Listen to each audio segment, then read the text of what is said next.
Hi everyone, Mackie79 here and welcome to this new deck tech video of Magic Duels. As you guys can see, today we're going back to the good old Vampires deck, made some changes, and let's see what we made of it.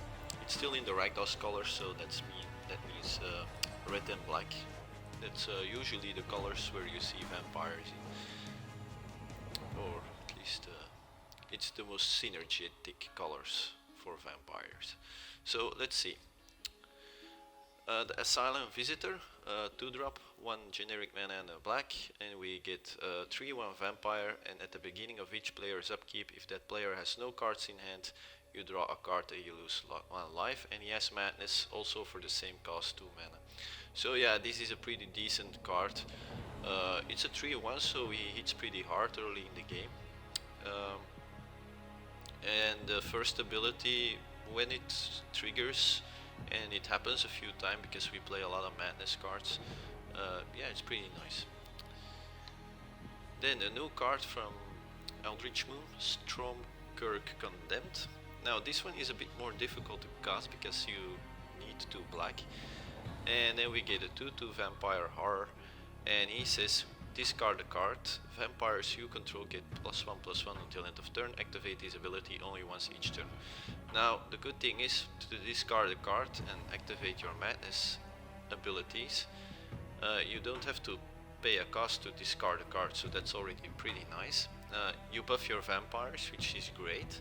The only downside is that you can activate it only once. So yeah, you gotta keep that in mind when you use a combat trick. Then 3 copies of the Heir of Falkenrath, also 2 mana vampire, 1 black, and we get a 2/1. We all know him. When you discard a card, you can only do it once, because when you do it, he transforms. I mean, she transforms. And then we get a Vampire Berserker, a 3/2 flying, great body, great and a good evasion, so still a decent card. Then probably one of the best vampires in this deck because it's a real engine for your Madness abilities. It's Olivia Drago, also 2 mana cost card, and we get a 2/2 Vampire, and she says, discard a card. Olivia's Dragoon gains flying until end of turn. Now that's pretty awesome because like with this one, the Stromkirk Condemned, to discard a card you don't have to pay a cost, and you can do it whenever you want, and you can keep doing it, so that's pretty damn good. Also it's a common, so you can play all 4 copies of it, which is absolutely great. Then the Furyblade Vampire, this one is a red one, so also 2 mana. We get a 1/2 trample, and at the beginning of combat on your turn you may discard a card. If you do, Furyblade Vampire gets +3/+0 until end of turn. Now this is a pretty hard hitter for a 2-drop. Next turn, on your turn 3, you discard a card at the beginning of your combat, and he's a 4/2. So yeah, he hits pretty hard on the 3rd turn already. Now that being said, the discard a card ability is a bit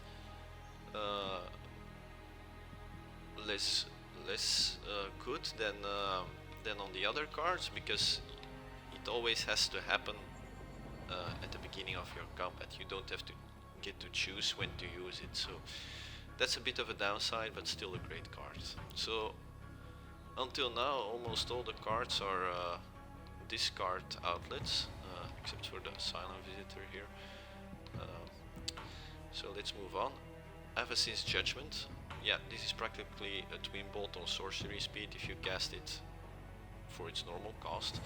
But if you cast it for the Madness cost, the 1 generic mana gets replaced by an X generic mana, and yeah, that's pretty nice, because it deals 2 damage if you hard cast it, but if you use it with the Madness cost you can burn quite some damage if you get the mana for it. Pretty nice card. Then the Bloodmad Vampire, still in from Shadow over Innistrad. This one is a 3-drop, so 2 generic mana and a red, and we get a 4/1. And the good thing is, whenever he deals damage to a player, we get to put a +1/+1 counter on it, which is awesome. And if we can play him for madness cost, then he only costs 2 mana. So yeah, it's a pretty cheap hard hitter, and he's got the potential to become really big. Then Olivia Mobilized for War, 3 mana, a generic, a black and a red required. And then we get a legendary vampire, a 3/3 body with flying, so she's got evasion. And then whenever another creature enters a battlefield under your control, you may discard a card. If you do, put a +1/+1 counter on that creature. It gains haste until the end of turn, and it becomes a vampire in addition to its other types. Wow, that's a lot of text. Now, basically what this does, it lets you play your madness vampires all in a row just until you're out of mana, and they all gain haste, and yeah, you can go nuts. If you have the cards in your hand to do it, of course. Then the Masquerade, 3 mana, also madness ability is the same cost, 3 mana. An enchantment, attacking creatures you control have first strike, and whenever a vampire you control deals combat damage to a player, put a +1/+1 counter on it. So the second ability, the putting +1/+1 counter on it, is the same as a Bloodmad Vampire here, but it's actually that's already great, of course, but we really play this for the first ability. Giving our creatures first strike is such a powerful ability in a vampire deck, because as you can see, they all have great power but not that great toughness, so they die easily if they don't have it. Usually if your opponent gets to block them, yeah, they die, so this takes care of that. So it avoids your vampires of dying, actually. Pretty strong card, and yeah, when you play it for the madness cost, it's a combat trick, really nice card. Then we play all the 4 copies of the Fiery Temper, because it's just a great burn card when you play it for its madness cost. Even if you don't play it for its madness cost, it's already good. For 3 mana, 2 red, you get an instant speed burn card that deals 3 damage to a creature or a player. And when you can madness it, it only costs 1 red, so really nice, powerful card. Then a card that you don't see a lot anymore, actually you never saw a lot of it, but Alms of the Vein, I think it's a nice card. You pay 3 mana, 1 black, for a sorcery speed card spell, and target opponent loses 3 life and you gain 3 life, and you can play it for the madness cost, which is 1 black. Now I know many players aren't a big fan of this card, but I think it has its advantages. Now the problem, if you want to see it as a problem with vampires, is that you have to do almost all the damage with the creatures. Early in the game you wanna do some good heavy damage and maybe finish it off with a Fiery Temper, and it's from that point of view that I also play this card. For me it's a burn card for 3 life of your opponent. It burns your opponent for 3. That's how I look at it. And playing it for its madness cost, 1 black, 3 damage. If you pay 1 mana to do 3 damage to your opponent, that's pretty good. If you have a few Fiery Tempers, and let's say if you have 2 Fiery Tempers and 1 of these in your hand, I've had it before, it happens. Yeah, and you have 3 mana, you have this guy out, for example, you can discard all 3 of them for 3 mana and you do 9 damage. That's pretty strong, and it's just for that I play this. It's a burn card, a finisher if you like. And yeah, okay, you gain 3 life, but that's irrelevant in a vampire deck because you want to go faster anyway than your opponent. But yeah, maybe it's useful, but it's for the burn that I play it. Then Kalitas, Traitor of Ghet for 4 mana, 2 black. Yeah, this one we all know. It's a legendary vampire, a 3/4 body on him, lifelink, and if a non-token creature of our opponent dies, we get to exile that card and we get to 2/2 black zombie, which we can sacrifice, and then we get to put put 2 +1/+1 counters on him if we pay 3 mana for it. Now, yeah, that's a lot of abilities. He doesn't have any synergy with Madness or with or any discard abilities or something, but yeah, he's a vampire and it's just a good aggressive card. I mean, not that aggressive, but because it's a 4-drop, he's a bit more expensive, but he's just a good card, so that's why I play. Then the Bloodhall Priest, 4 mana, 1 black and a red. We get a 4/4 body, which is okay. And then whenever the priest enters the battlefield or attacks, if you have no cards in hand, Bloodhall Priest deal 2 damage to target creature or player.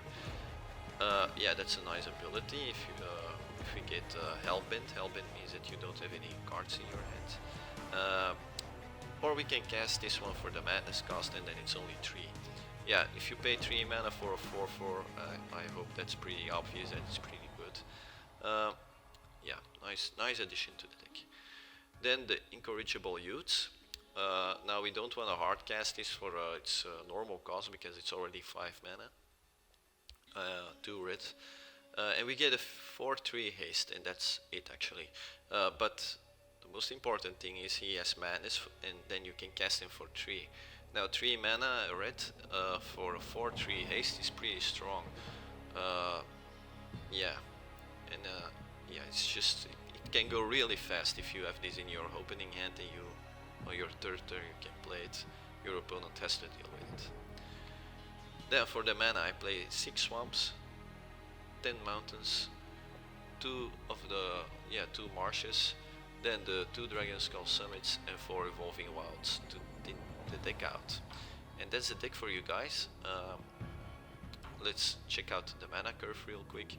So we play a little more red than we do with the black, but then again with the black we do have the double cost of the Stromkirk Condemned.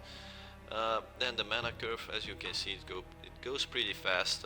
We have a bunch of 2-drops and 3-drops, and then a few 4 and 5-drops, and that's it. No 1-drops anymore. Those went out. The deck became more synergy. There are more discard outlets and there are more madness cards, I think. Yeah, that's a synergy that goes really great, and yeah, I'm really happy with it, how it turned out to be. You see a few different builds among YouTubers or Twitch players, and I think Vampires is pretty strong in the meta actually. So guys, that's it for this video. I hope I will see you at the gameplay video, and see you guys there. Bye bye.